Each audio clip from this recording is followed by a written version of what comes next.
Simulan natin ang ating pagdiriwang sa ngalan ng Ama, ng Anak at ng Espiritu Santo. Amen. Ang pagpapala ng ating Panginoong Hesukristo, ang pag-ibig ng Diyos Ama, at ang pakikipagkaisa ng Espiritu Santo, naway sumainyong lahat. At sumayo rin. Mga minamahal kong kapatid, ngayon ay tinipon tayo bilang angkan ng Diyos ngayong ika-6 na linggo sa karaniwang panahon. At maririnig natin sa mga pagbasa ngayong linggong ito kung sino ba ang tunay na mapalad. Ang mga taong mapapalad ay yaong mga marurunong makinig, magtiwala at umasa sa kakayahan ng Diyos. Yan ang batayan ng pagiging Kristiyano, umaasa lagi sa Diyos. Aminin natin ang ating mga kasalanan upang tayo'y maging marapat gumanap sa banal na pagdiriwang. Inaamin ko sa makapangyarihang Diyos at sa inyo mga kapatid, na lubha akong nagkasala sa isip, sa salita at sa gawa at sa aking pagkukulang. Kaya isinasamo ko sa mahal na Birheng Maria, sa lahat ng mga anghel at mga banal, at sa inyo mga kapatid, na ako'y panalangin sa Panginoong ating Diyos. Kawaan tayo ng makapangyarihang Diyos, patawarin tayo sa ating mga kasalanan, at patnubayan tayo sa buhay na walang hanggan. Amen. Panginoon,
sa Diyos sa kaitaasan.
Manalangin tayo.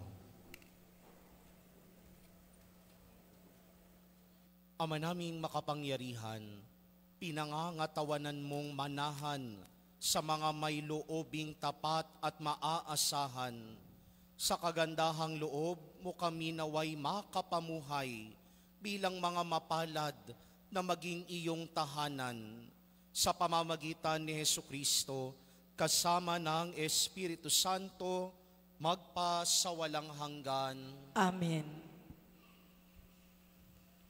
Ang salita ng Diyos mula sa aklat ni Propeta Jeremias. Ito ang sinasabi ng Panginoon: parurusahan ko ang sinumang tumatalikod sa akin at nagtitiwala sa kanyang kapwa. Sa lakas ng mga taong may hangganan ang buhay, ang katulad niya'y halamang tumubo sa ilang, sa lupang tigang at sa lupang maalat na walang ibang tumutubo. Walang mabuting mangyayari sa kanya, ngunit maligaya ang taong nananalig sa poon. Pagpapalain ang umaasa sa kanya, ang katulad niya'y halamang nakatanim sa tabi ng batisan. Ang mga ugat ay patungo sa tubig, hindi ito manganganib kahit dumating ang tag-init, sapagkat mamamalaging luntian ang mga dahon nito. Kahit di umulan ay wala itong aalalahanin. Patuloy pa rin itong mamumunga. Ang salita ng Diyos. Salamat sa Diyos. Mapalad ang umaasa sa Panginoon tuwina. Mapalad ang umaasa sa Panginoon tuwina.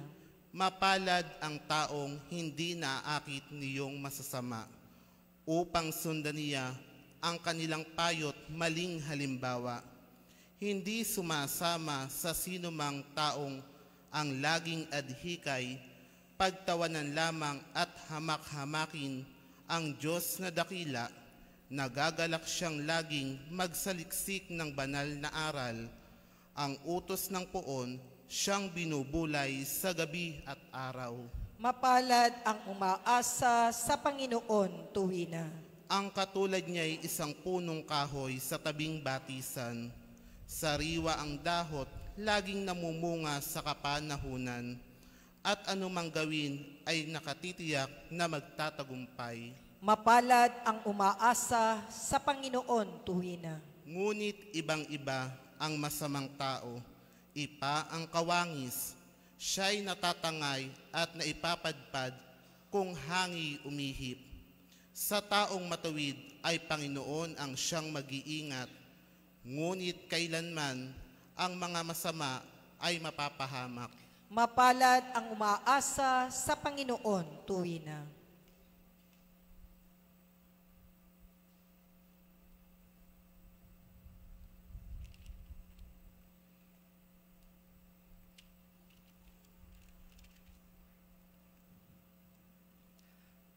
Ang salita ng Diyos mula sa unang sulat ni Apostol San Pablo sa mga taga-Korinto. Mga kapatid, kung ipinangangaral namin si Kristo'y muling nabuhay, ano't sinasabi ng ilan sa inyo na hindi bubuhayin muli ang mga patay? Kung hindi bubuhayin muli ang mga patay, hindi rin muling binuhay si Kristo. At kung hindi muling binuhay si Kristo, kayo hindi pa nahahango sa inyong mga kasalanan at walang katuturan ang inyong pananampalataya.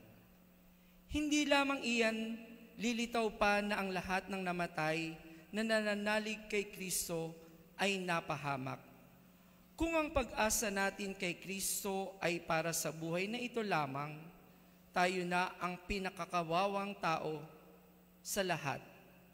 Ngunit ang totoo, si Kristo'y muling binuhay bilang katibayan na muling bubuhayin ang mga patay. Ang salita ng Diyos. Salamat sa Diyos.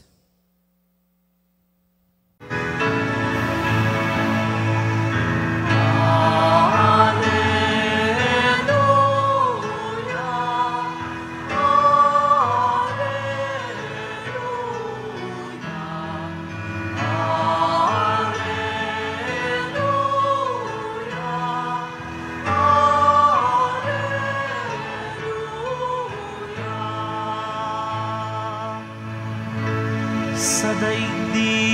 ay laganap, liwanag na sumisikat, salitang buhay ng lahat.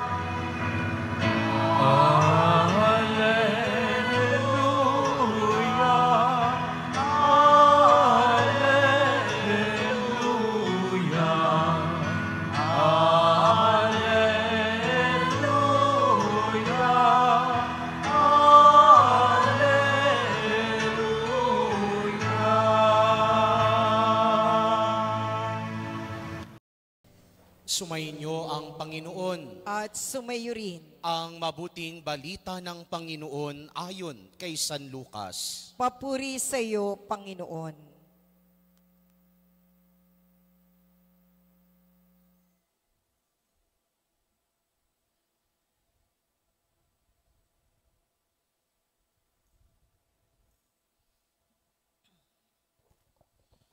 Noong panahong iyon, bumaba si Jesus kasama ang 12 at tumayo siya sa isang patag na lugar. Naroon ang marami sa kanyang mga alagad at ang napakaraming taong buhat sa Judea at Jerusalem at sa mga bayan sa baybaying dagat ng Tiro at Sidon. Tumingin si Jesus sa mga alagad at kanyang sinabi, "Mapalad kayong mga dukha, sapagkat ang Diyos ang maghahari sa inyo. Mapalad kayong mga nagugutom ngayon, sapagkat kayo'y bubusugin. Mapalad kayong mga tumatangis ngayon, sapagkat kayo'y magagalak. Mapalad kayo kung dahil sa Anak ng Tao, kayo'y kinapopuotan, ipinagtatabuyan at inaalimura ng mga tao, at pati ang inyong pangalan ay kinasusuklaman. Magalak kayo at lumukso sa tuwa kung ito'y mangyari, sapagkat malaki ang inyong gantimpala sa langit. Gayon din ang ginawa ng kanilang mga ninuno sa mga propeta. Ngunit sa aba ninyong mayayaman ngayon, sapagkat nagtamasa na kayo ng kaginhawaan. Sa aba ninyong mga busog ngayon, sapagkat kayo'y magugutom. Sa aba ninyong nagsisitawa ngayon, sapagkat kayo'y magdadalamhati at magsisitangis. Sa aba ninyo, kung kayo'y pinupuri ng lahat ng tao, sapagkat gayon din ang ginawa ng kanilang mga ninuno sa mga bulaang propeta. Ang mabuting balita ng Panginoon. Pinupuri ka namin, Panginoong Hesukristo. Pakibata ng katabi, pakiharap, sabihin mo, kapatid, salamat. Harito ka. Yan. Yung kabila naman, sabihin mo, kapatid, salamat at nahinga ka pa. Ayan, no? Nahinga pa ba yan, no? O baka wala na dahil hiningahan mo, no? Lahat nga ng mga nagmamahal dito kay Jesus Nazareno, pumalakpak ng malakas. Ayan. Ang daming nagmamahal, Jesus Nazareno. Pero sabi nila, ang mga taong nagmamahal, marunong magparaya. Ang mga taong nagmamahal, marunong magsakripisyo. Ang mga taong nagmamahal, marunong laging unahin ang kapakanan ng iba kaysa ang sariling kapakanan. Valentine's Day. Siguro para sa ilan, ang konsepto ng Valentine's ay ang pagiging romantic. Sa pagbibigay ng bulaklak, sa pagbibigay ng tsokolate, sa pakikipag-date, sa pagpasyal, sa paglabas, sa pagbibigay ng kahit ano, at pagsasabi ng I love you, I miss you, text man, mamatay man ako, hindi kita iiwanan. Pero ang totoong nagmamahal ay ang pagmamahal na ipinakita mismo ni Jesus Nazareno. Ang pagmamahal na marunong laging magparaya. Ang nagmamahal laging marunong magpaubaya. Laging marunong makinig. Minsan, sa dalawang mag-asawa, after 7 years of being married together, hindi na marunong makinig sa isa't isa.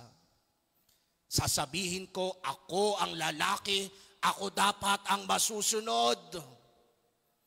Ako ang nagpundar ng bahay, ako dapat ang boss dito sa pamilya.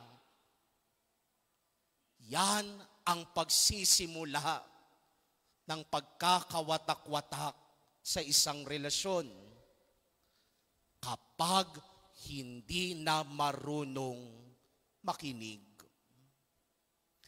Sa mga pagbasa natin ngayong linggong ito, narinig natin lalo tigit sa Ebanghelyo, maraming mga taong sumusunod kay Jesus. Naroroon ang mga alagad, merong mga galing Judea, Jerusalem, sa mga baybaying dagat ng Tiro at Sidon. Bakit ba nais nilang sumunod kay Jesus? Dahil lang ba gusto nilang mapagaling sila? Dahil ba gusto lang nilang merong makuha kay Jesus? Dahil lang ba gusto nilang mapakain sila ni Jesus? Ang pangunahing dahilan bakit maraming sumusunod kay Jesus? Dahil gusto nilang makinig sa mga turo at aral ni Jesus. Kaya yun ang indikasyon ng taong marunong sumunod sa Diyos, marunong makinig. At ang pakikinig, kaalinsabay lagi ng pagpapahayag ng pananampalataya. Sa unang pagbasa, narinig natin mula sa propesiya ni Jeremias, sabi doon, ang totoong masaya ay yaong mga nagtitiwala at nakikinig kay Jesus. Ang mga totoong mapapalad ay yaong mga umaasa sa Panginoon. At binigyang diinyaan ni San Pablo sa ikalawang pagbasa, ang pundasyon ng pag-asa ng isang Kristiyano, ng isang alagad at disipulo ni Jesus, ay laging nakaangkla sa muling pagkabuhay ni Jesus. Kaya nga sa taong ito, hango kay San Pablo ang tema ng hubileo ng simbahan, spes non confundit, hope does not disappoint, ang pag-asang hindi bumibigo.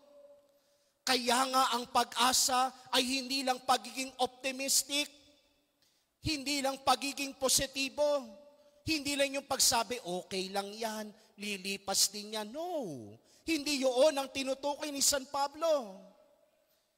Pero ang pag-asa na hindi bumibigo, laging nakaangkla sa pagpapakasakit, sa kamatayan at muling pagkabuhay ni Jesus. Kaya nga sabi ni San Pablo sa ikalawang pagbasa, walang saysay ang pananampalataya natin. Walang saysay ang mga pagdiriwang natin ngayon kung hindi muling nabuhay si Jesus. At yon ang pundasyon ng makakristyanong pag-asa, nakaangkla sa pag-asang ibinigay ni Jesus noong siya'y muling nabuhay. At yan ang paulit-ulit na itinuturo ni Jesus sa kanyang mga aral. Kaya nga sa Ebanghelyo, narinig natin ang mga tinatawag na Beatitudes. Beatitudes. Mapapalad ang mga dukha, mapapalad ang mga nagugutom, mapapalad ang mga tumatangis, mapalad kung dahil sa anak ng tao, kayo'y kinapopuotan, ipinagtatabuyan at inaalmura. At kung maririnig at nauunawaan nyo ng maigi, ito ho ang blueprint, ito ho ang batayan ng pagiging Kristiyano.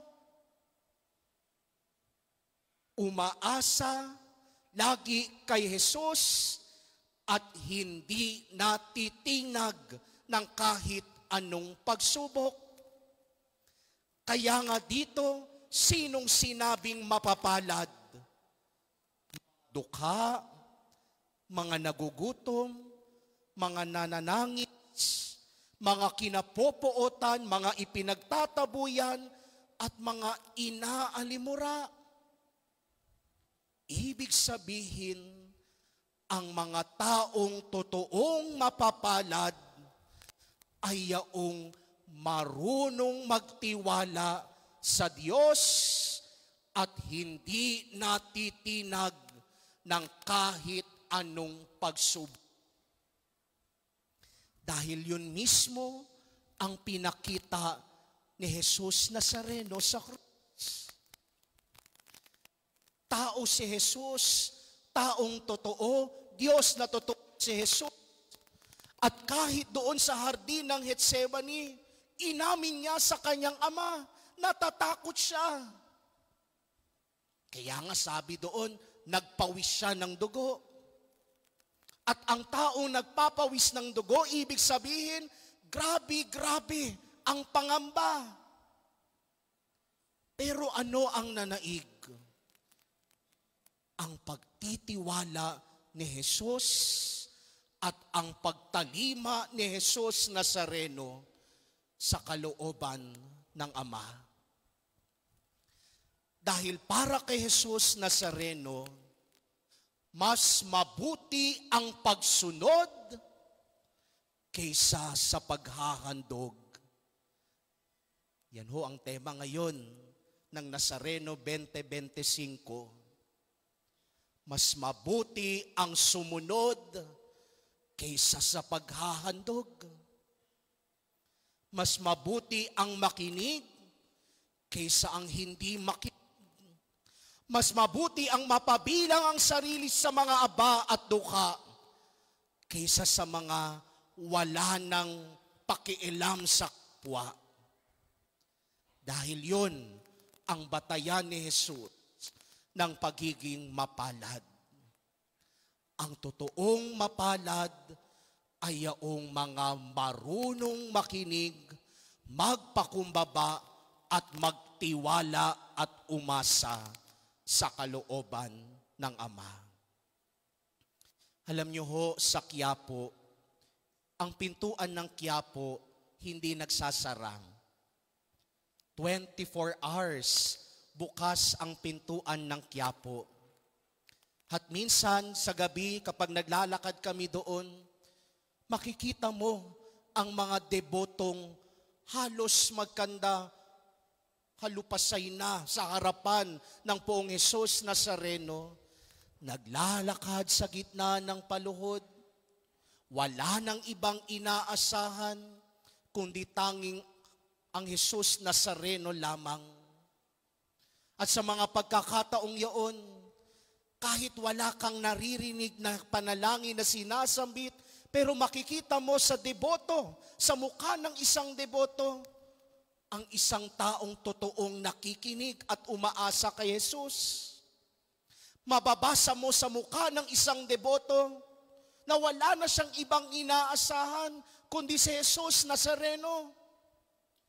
Kaya nga sa Quiapo, Bago ang huling pagbabasbas, itinataas ng mga deboto ang kanilang kamay. Tanda ng pagsuko, tanda ng pagpapaubaya, tanda ng pagtitiwala sa pag-asang ipinapakita ni Jesus Nazareno. Kaya para sa akin, laging religious experience ang makita ang mukha ng mga deboto ni Jesus Nazareno. Minsan pagkatapos ho ng misa, babasbasan namin yung mga tao. Palagian kong ginagawa, tinitingnan ko ang mukha ng mga deboto, isa-isa. Kung minsan nahihiya ako, tila ang liit ng pananampalataya ko kaysa sa pananampalataya ng isang deboto. Pinagmamasdan ko sila at habang pinagmamasdan, nababasa ko sa mukha nila na totoo silang nananalangin kay Jesus Nazareno. Minsan pa nga, papakita nila sa cellphone nila, mga mahal nila sa buhay, mga kapatid, mga kamag-anak nilang nakaratay sa banig ng karamdaman. Yung iba itataas yung pasaporte, yung iba itataas ang envelope, yung iba itataas lapis, pati yung bag binubuksan. Siguro nananalangin, sabi, Panginoon, sana paglabas ko ng Quiapo, maraming laman na tong bag ko, no? Pero iba-iba man ang intensyon ng isang deboto. Mababasa mo na ang mga debotong ito ay totoong umaasa kay Jesus Nazareno.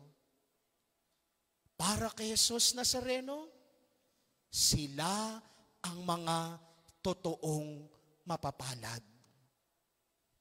Dahil wala na silang ibang inaasahan, kundi si Jesus Nazareno. Kaya mga minamahal kong kapatid, mga minamahal kong mga kapwa deboto ni Jesus Nazareno, sa pagbisita ng ating mahal ni Jesus Nazareno, muling panibaguhin, muling i-renew natin ang ating pananampalataya sa Kanya, sapagkat magiging mapalad lamang tayo kung katulad ni Jesus Nazareno, nakapagpaparaya tayo, nagpapakababa at umaasa at nagtitiwala lagi sa kalooban ng Diyos.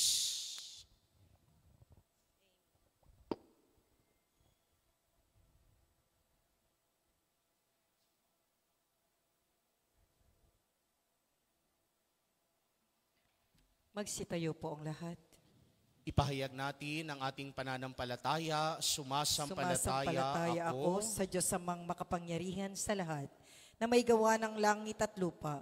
Sumasampalataya ako kay Jesucristo, iisang anak ng Diyos, Panginoon nating lahat.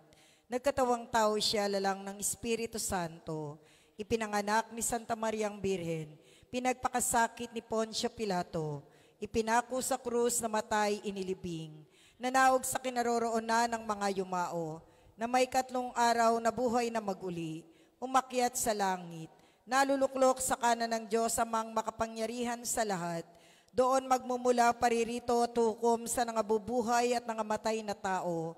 Sumasampalataya naman ako sa Diyos Espiritu Santo, sa banal na simbahang katolika, sa kasamahan ng mga banal, sa kapatawaran ng mga kasalanan, sa pagkabuhay na muli ng mga namatay na tao, at sa buhay na walang hanggan. Amen. Kami ay dumadalangin, O Diyos, amang mapagpala, upang sa pamamagitan ng matiwasay na pamumuhay, mapabilang kami sa mga tunay na mapalad sa iyong paningin. Buong kababaang loob kaming dumadalangin. Panginoon, dinggin mo ang panalangin ng iyong bayan. Panginoon, dinggin mo ang panalangin ng iyong bayan.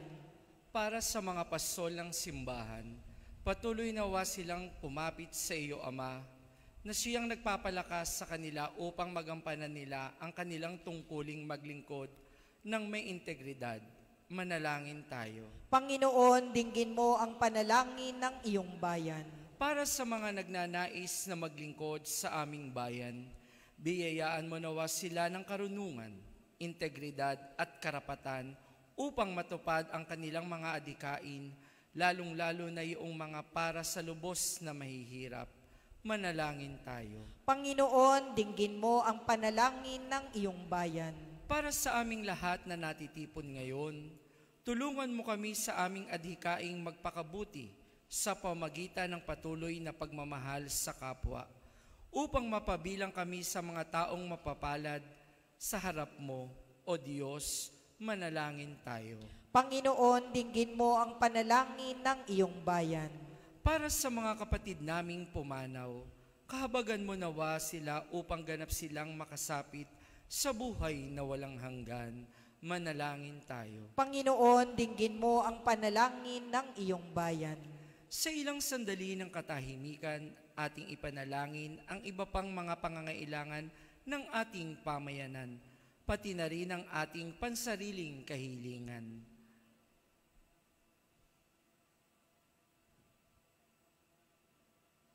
Manalangin tayo. Panginoon, dinggin mo ang panalangin ng iyong bayan.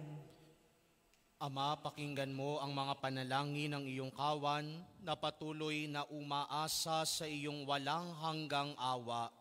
Sa pamamagitan ng aming mga panalangin, maalala nawa naming tunay kaming pinagpala sapagkat nariyan lagi para sa amin si Jesucristong anak mo at aming Panginoon. Amen. Magsiupo po ang lahat. Maaari na pong magtungo ang mga magsisipag-alay sa gitnang dako ng ating simbahan.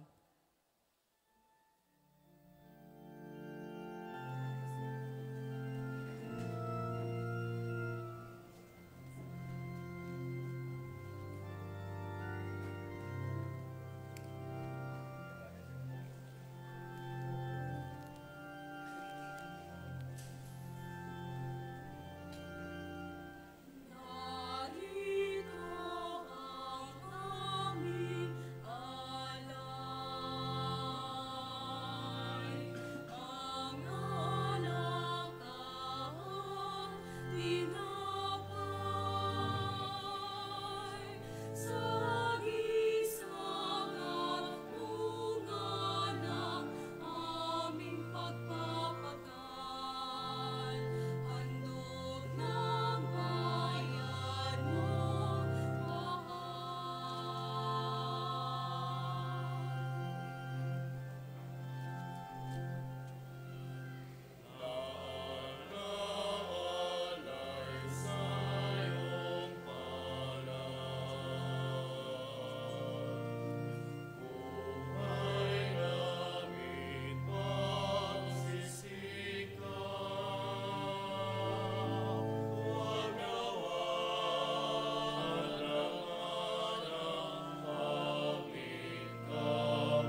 Tatayo po ang lahat.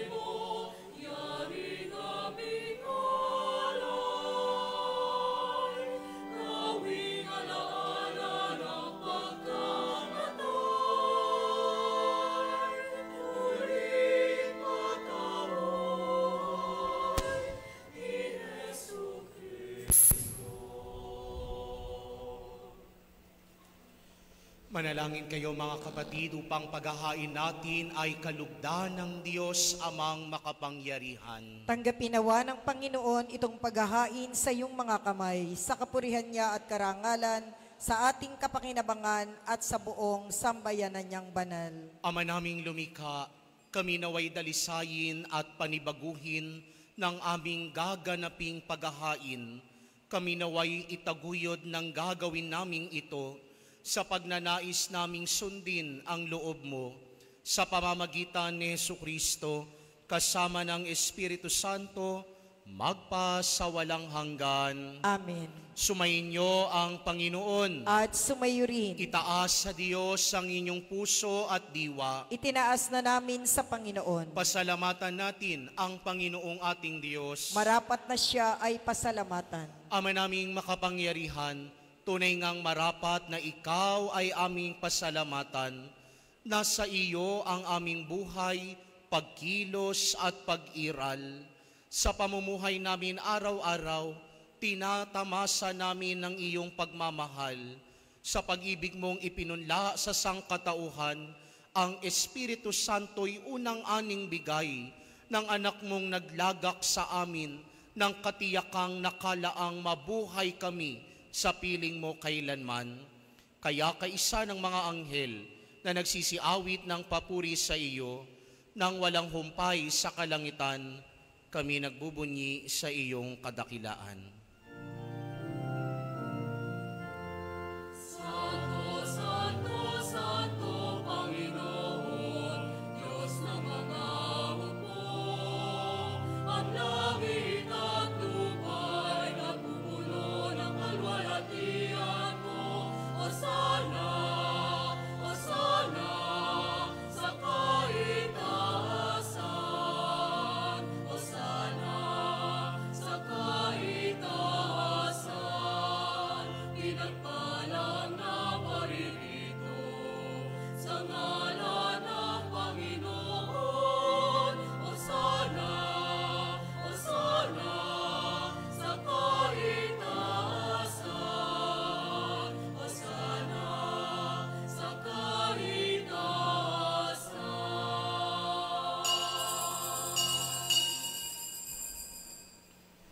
Ama naming banal, ikaw ang bukal ng tanang kabanalan.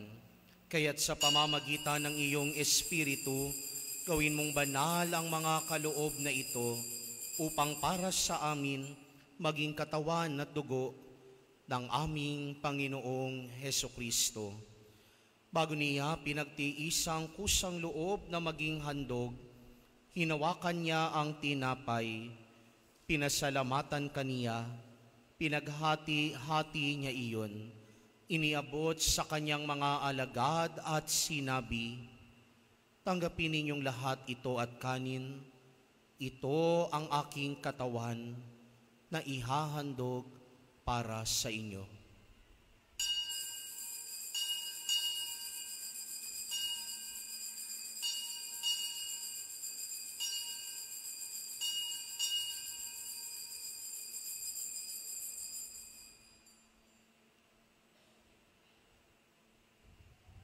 Ngayon din naman noong matapos ang hapunan, hinawakan niya ang kalis, uli kanyang pinasalamatan. Iniabot niya ang kalis sa kanyang mga alagad at sinabi, "Tanggapin ninyong lahat ito at inumin. Ito ang kalis ng aking dugo, ng bago at walang hanggang tipan. Ang aking dugo na ibubuhos para sa inyo at para sa lahat, sa ikapagpapatawad ng mga kasalanan. Gawin niyo ito bilang pag-alala sa akin."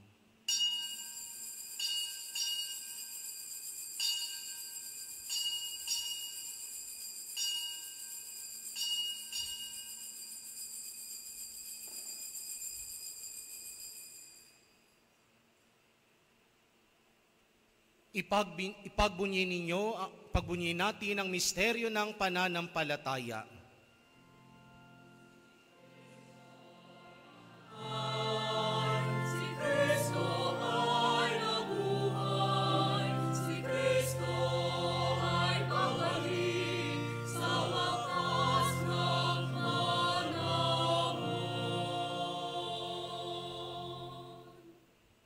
Ama, ginagawa namin ngayon ang pag-alala sa pagkamatay at muling pagkabuhay ng iyong anak, kaya't iniaalay namin sa iyo ang tinapay na nagbibigay buhay at ang kalis na nagkakaloob ng kaligtasan. Kami nagpapasalamat dahil kami iyong minarapat na tumayo sa harap mo para maglingkod sa iyo. Isinasamo namin kaming magsasalo-salo sa katawan at dugo ni Kristo ay mabuklod sa pagkakaisa sa pamamagitan ng Espiritu Santo. Ama, lingapin mo ang iyong simbahang laganap sa buong daigdig. Puspusin mo kami sa pag-ibig, kaysa ni Francisco na aming Papa, ni Obispo Andaya at ng aming Obispo at ng Tanang Kaparian. Alalahanin mo rin ang mga kapatid naming nahimlay, na may pag-asang sila'y muling mabubuhay, gayon din ang lahat ng mga pumanaw.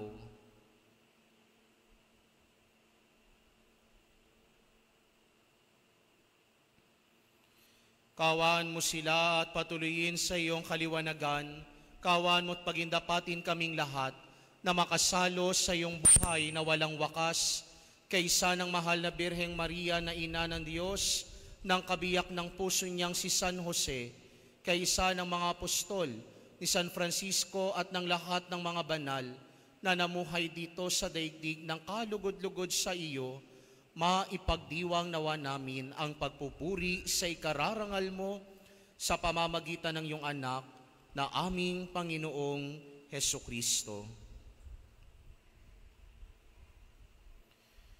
Sa pamamagitan ni Kristo, kasama niya at sa Kanya, ang lahat ng parangal at papuri ay sa iyo, Diyos amang makapangyarihan, kasama ng Espiritu Santo, magpasawalang hanggan.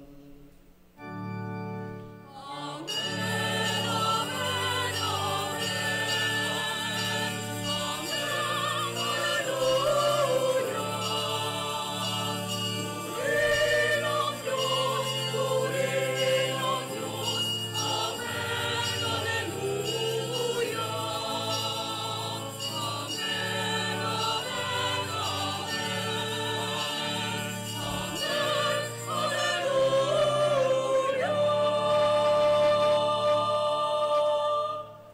Sa tagubili ng mga nakagagaling na utos at turo ni Jesus na Panginoon natin at Diyos, ipahayag natin ang lakas loob.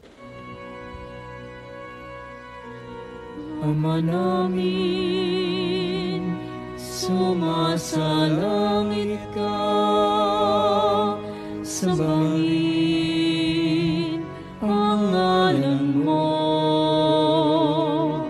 mapasa amin ang kaharian mo, sundin ang loob mo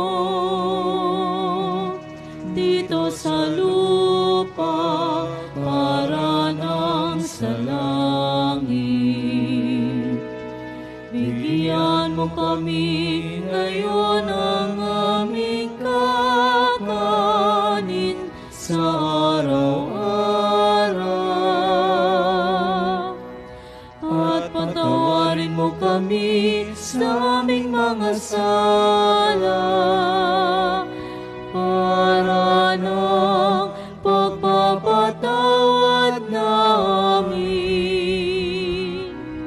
sa nagkakasala sa amin, at huwag mo kaming ipahintulot sa tukso Hati-hatian mo kami sa lahat ng masama.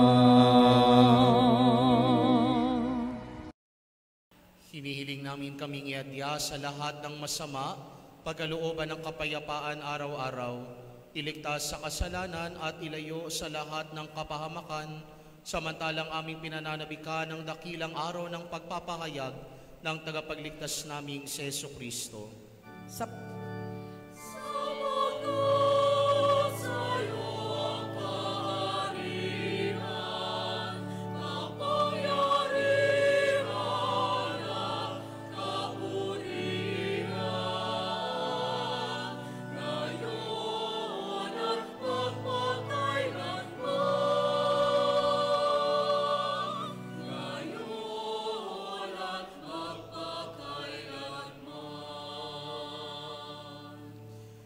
Panginoong Jesucristo, sinabi mo sa iyong mga apostol, kapayapaan ang iniiwan ko sa inyo, ang aking kapayapaan ang ibinibigay ko sa inyo.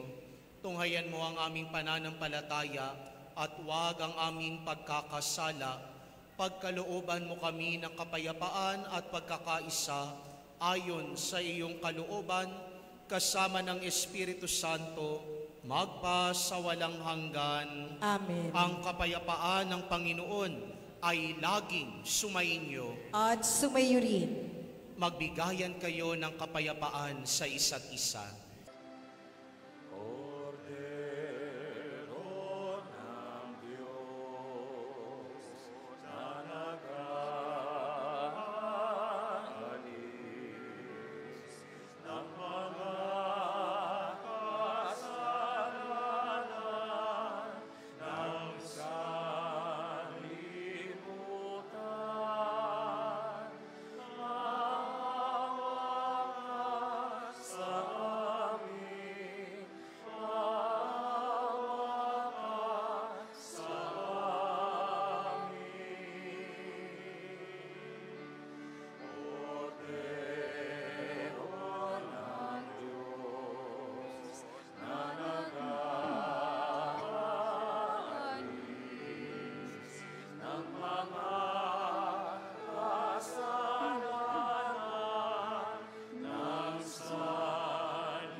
Magsitayo po ang lahat. Manalangin tayo. Ama naming mapagmahal, kaming pinapagsalo mo sa banal na pakikinabang ay gawin mong laging manabik na pagsaluhan ang kaloob mong ito sa aming ikabubuhay sa pamamagitan ni Hesukristo kasama ng Espiritu Santo magpa sa walang hanggan. Amen. Sumainyo ang Panginoon. At sumayo rin. Mangyaring itaas natin ang ating kamay bilang tanda ng ating pagsuko sa ating mahal na pong Jesus Nazareno.